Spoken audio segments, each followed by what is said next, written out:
এই বিতর্কের দিকে আমরা অবশ্যই নজর রেখে চলবো। এর পাশাপাশি অমিত শাহর কথায় আসতেই হচ্ছে, কারণ গতকালই তিনি বাংলায় প্রথম ভোট প্রচারে এলেন এবং এসেই তৃণমূলকে উৎখাত করার ডাক দিলেন।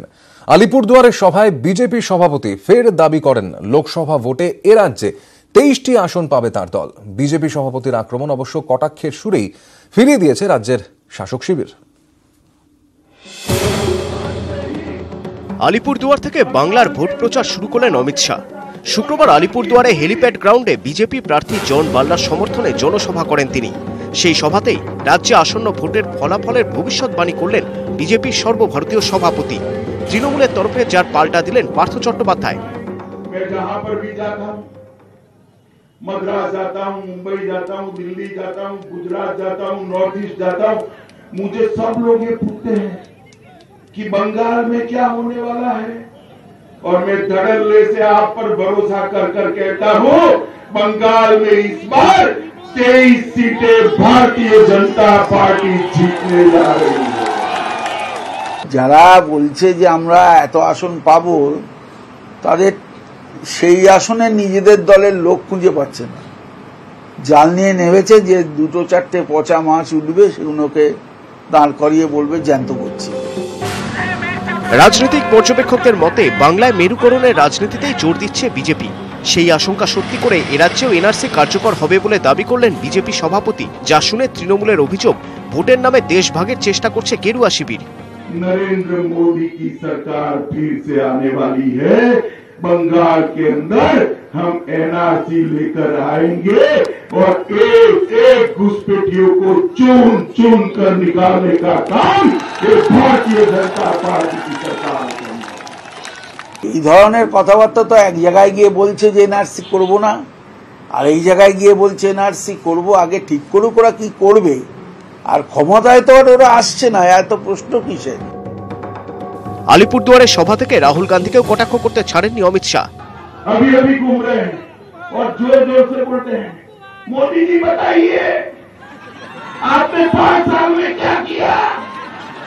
अरे राहुल बाबा, आप हमें सवाल पूछ रहे और 5 साल का हिसाब मांग रहे हो। राहुल बाबा, हमें हिसाब आपको देने की जरूरत नहीं है। ভোটের বাজারে দেশপ্রেমের আবেগকে কাজে লাগাতে চাইছে বিজেপি। এদিনের সভায় সেই আবেগ ফের উস্কে দিলেন বিজেপি সভাপতি। पाकिस्तान के आतंकवादी, उनको दंड देना चाहिए या नहीं, उन पर बम बरसाने चाहिए नहीं बरसाने चाहिए, एयरस्ट्राइक करनी चाहिए नहीं करनी चाहिए, आतंकवादियों को मुंहतोड़ जवाब देना चाहिए नहीं देना चाहिए, पाकिस्तान को मुंहतोड़ जवाब देना चाहिए नहीं देना चाहिए। अभी ममता दीदी ना बोल रही है, हम क्या करें? রাজনৈতিক বিশ্লেষকদের মতে বাংলার শক্ত মাটিতে পদ্মফুল ফোটাতে সেনা সার্জিক্যাল স্ট্রাইক মেরুকরণেই আস্থা রাখতে চাইছে গেরুয়া শিবির। তাদের ধারণা যে অমূলক নয়, অমিত শাহর এদিনের বক্তৃতায় তা স্পষ্ট। আলিপুরদুয়ার থেকে নির্বাচনী প্রচার শুরু করে দিল বিজেপি হেভিওয়েটরা, আর অমিত শাহ এদিনের সভায় শুরু থেকেই মমতা বন্দ্যোপাধ্যায়ের ওপর তীব্র আক্রমণ শানালেন। একই সঙ্গে এনআরসি আগামী দিনে এরাজ্য লাগু হবে ক্ষমতায় এলে সেই হুঁশিয়ারি দিয়ে রাখলেন। ক্যামেরায় অরবিন্দ প্রসাদের সঙ্গে অর্ণব হাজরা, নিউজ 18 বাংলা, আলিপুরদুয়ার। ভোট যতই এগিয়ে আসছে ততই পাহাড়ের আঁকাবাঁকা পথে বাঁক নিচ্ছে রাজনৈতিক সমীকরণ। শুক্রবার 3 জন প্রার্থী মনোনয়ন প্রত্যাহার করেন। এর মধ্যে 2 জনের হরকা বাহাদুর ছেত্রীকে সমর্থনের সম্ভাবনা। শুক্রবার দার্জিলিং কেন্দ্রে 3 প্রার্থীর মনোনয়ন প্রত্যাহার। দার্জিলিং এর আঞ্চলিক দলগুলি বৈঠক করে ঠিক করেছিল ঐক্যমত্যের ভিত্তিতে ভূমিপুত্র কাউকে এবার প্রার্থী করবে, কিন্তু শেষমেশ তা হয়নি। এরই মাঝে বিজেপি প্রার্থী ঘোষণার পরপরই ক্ষোভ প্রকাশ করে বিমল গুরুং এর শিবির ছাড়েন তাঁর সঙ্গী স্বরাজ থাপা। গুরুং এবারও বিজেপির পাশে, কিন্তু স্বরাজ থাপা নির্দল হিসেবে মনোনয়ন পেশ করেন। তিনি পৃথক গোর্খাল্যান্ডের পক্ষে। এই একই দাবিকে সামনে রেখে এবার ভোটে দাঁড়িয়েছেন জন আন্দোলন পার্টির হরকা বাহাদুর ছেত্রীও। হরকা ও স্বরাজের মধ্যে সম্প্রতি বৈঠক হয়। সেখানেই ঠিক হয় যেহেতু তাদের লক্ষ্য এক, তাই প্রতিপক্ষ যাতে ভোট কাটাকাটির সুবিধা না পায় তা ঐক্যমত্যের ভিত্তিতে একজনই ভোটে লড়ুন। সেই মতো নির্দল প্রার্থী স্বরাজ থাপা শুক্রবার মনোনয়ন প্রত্যাহার করেন। শোনা যাচ্ছে তিনি হরকা বাহাদুর ছেত্রীকেই সমর্থন করবেন। একইভাবে কমিউনিস্ট পার্টি অফ রিভলিউশনারি মার্কসিস্টস বা সিপিআরএম এর প্রার্থী আরবি রায়ও মনোনয়নপত্র প্রত্যাহার করেছেন। তিনিও পৃথক গোর্খাল্যান্ডের দাবিকে সামনে রেখে সম্ভবত হরকা বাহাদুর ছেত্রীকে সমর্থন করবেন। দার্জিলিং কেন্দ্রের নির্দল প্রার্থী হিসেবে মনোনয়ন জমা দিয়েছিলেন বিজেপি ঘনিষ্ঠ বলে পরিচিত প্রবীণ আগরওয়াল। তিনিও এদিন মনোনয়ন প্রত্যাহার করেন। পর্যবেক্ষকরা বলছেন পাহাড়ে এবার কঠিন লড়াই হবে পঞ্চমুখী। তৃণমূল, বিজেপি, সিপিএম, কংগ্রেসের দিকে চ্যালেঞ্জ ছুড়ে দেবে হরকা বাহাদুর ছেত্রীর জন আন্দোলন পার্টি। দার্জিলিং এ ভোট 18ই মে। নিউজ 18 বাংলা। কোনো শব্দ বা লাইন বদলানোর প্রশ্নই নেই। বাবুলের গান বিতর্কে নির্বাচন কমিশনকে চ্যালেঞ্জ বিজেপির। বাবুলের গানের বেশ কয়েকটি শব্দ এবং লাইন বদলে বিজেপিকে নির্দেশ দিয়েছিল নির্বাচন কমিশন যে এই গান নতুন করে আবার লঞ্চ করতে, কিন্তু পাল্টা হিসেবে বিজেপি জানিয়ে দিল প্রয়োজনে তারা দিল্লি যাবেন, কিন্তু বিতর্কিত গান থেকে কোনো রকম ভাবেই তারা শব্দ পরিবর্তন করবে না। অন্যদিকে বিতর্কিত এই গান বাজিয়ে আসানসোলে প্রচার করলেন বিজেপির প্রার্থী বাবুল সুপ্রিয়।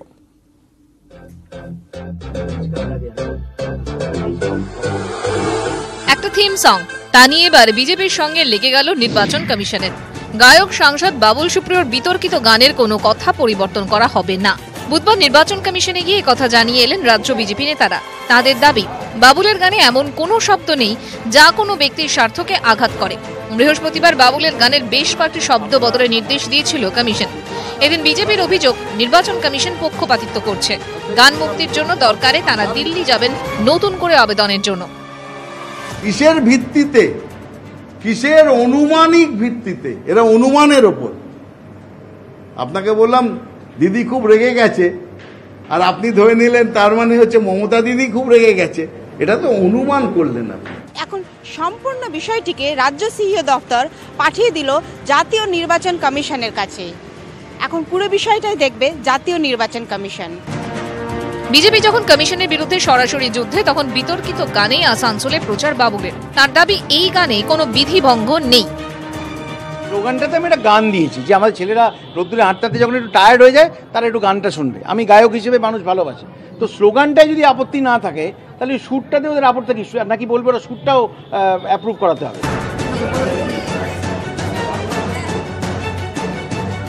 বিজেপির করা পক্ষপাতিত্বের অভিযোগ সম্পূর্ণ উড়িয়ে দিল সিইও দপ্তর। সিইও দপ্তরের দাবি, পক্ষপাতিত্বের কোনো প্রশ্নই নেই। এমসিএমসি কমিটি সবকিছু খতিয়ে দেখেই আইন অনুযায়ী বাবুল সুপ্রিয়র গানের কিছু লাইন ও শব্দ পরিবর্তনের কথা বলেছে। ক্যামেরায় পিন্টু সরকারের সঙ্গে দীপক শর্মা ও তুহিন দাসচন্দ্র, নিউজ 18 বাংলা। ভোট আগে না প্রাণ, এখন এই প্রশ্নই ঘুরপাক খাচ্ছে চা বাগানের মনে। ভোট দিতে গিয়ে যদি প্রাণটাই চলে যায়, এই ভয়ই পাচ্ছেন ডুয়ার্সের চা বাগানের বাসিন্দারা। না, কোনো রাজনৈতিক শাসানি নয়, ভয় আসলে চিতাবাঘের। বন দফতরের আশ্বাসেও ভয় যাচ্ছে না।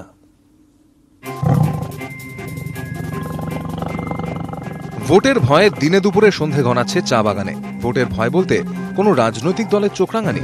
না, তা নয়। ভোট দিতে গেলেই যদি দেখা মেলে চিতাবাঘের, সেই ভয়ে ভোট দিতে চাইছেন না ডুয়ার্সের চা বাগানের শ্রমিকরা। বেশিরভাগ ভোট গ্রহণ কেন্দ্রই চা বাগানের মধ্যে হওয়ায় ভয় কাটা শ্রমিকরা।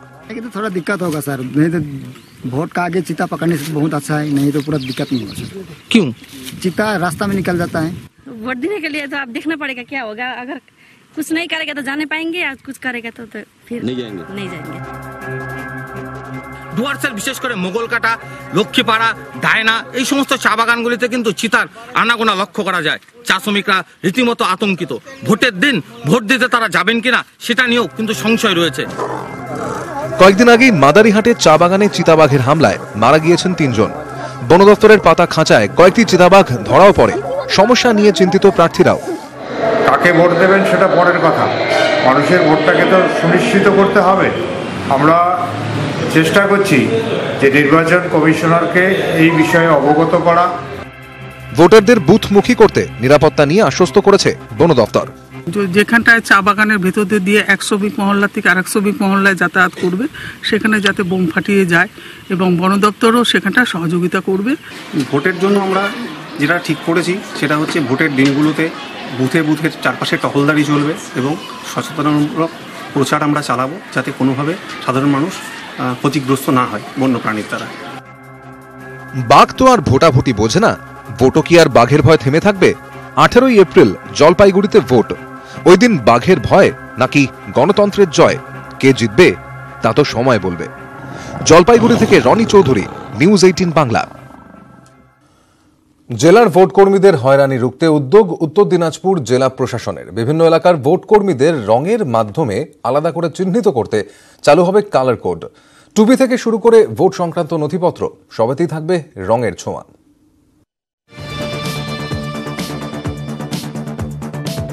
রায়গঞ্জ, ইসলামপুর, চোপড়া ভোট দিতে গিয়ে এই সব জায়গায় হলুদ, সবুজ, লাল রং দেখলে চমকে উঠবেন না। বিভিন্ন এলাকার ভোট কর্মীদের আলাদা আলাদাভাবে চিহ্নিত করতে এই উদ্যোগ। রায়গঞ্জ পলিটেকনিক কলেজ থেকে রায়গঞ্জ, হেমতাবাদ, কালিয়াগঞ্জ ও করণদিঘির বিভিন্ন ভোট কেন্দ্রে যাবেন ভোট কর্মীরা। একইভাবে ইসলামপুর কলেজ থেকে ভোট কর্মীরা ইসলামপুর, গোয়ালপুকুর, চাকুলিয়া ও চোপড়া বিধানসভার বিভিন্ন কেন্দ্রে যাবেন। প্রতি বুথে 4 জন ভোটকর্মী থাকেন। তাদের মধ্যে কাউকে বেছে নিতে সমস্যায় পড়তে হয়। সেই হয়রানি এড়াতে এবার কালার কোডিং এর ব্যবস্থা। Raiganj mustard, Itahar golden fluorescent, Chopra aquamarina, Islampur সাদা, গোয়ালপুকুর হলুদ, চাকুলিয়া লাইম গ্রিন, করণদিঘি নীল, হেমতাবাদ লাইট গ্রিন। আমরা এইভাবে কালার কোডিং করেছি প্রত্যেক এসি বাই। এই কালারকে আমরা ইমপ্লিমেন্ট করছি কি প্রত্যেক এসি এক কালার হিসাবে ওদের টেন্ট থাকবে, ওদের অ্যাপয়েন্টমেন্ট লেটার পার্টিকুলার এসির ক্ষেত্রে ও কালার কাগজের উপরে বেরোবে, ও রঙেই আমরা ওদেরকে টোপি দিয়ে দেব। তাহলে পোলিং পার্সোনালকে কোথাও হেরান হতে হবে না। যখনই ও ডিসিতে ঢুকবে তো কাগজ আর কালার দেখে ও কালারের টেন্টে চলে যাবে, ওখান থেকে নিজের সামান নিয়ে তাড়াতাড়ি যেন বেরিয়ে যায়, মিনিমাম যেন ওদেরকে অসুবিধা হয় ইভিএম এসব নিতে।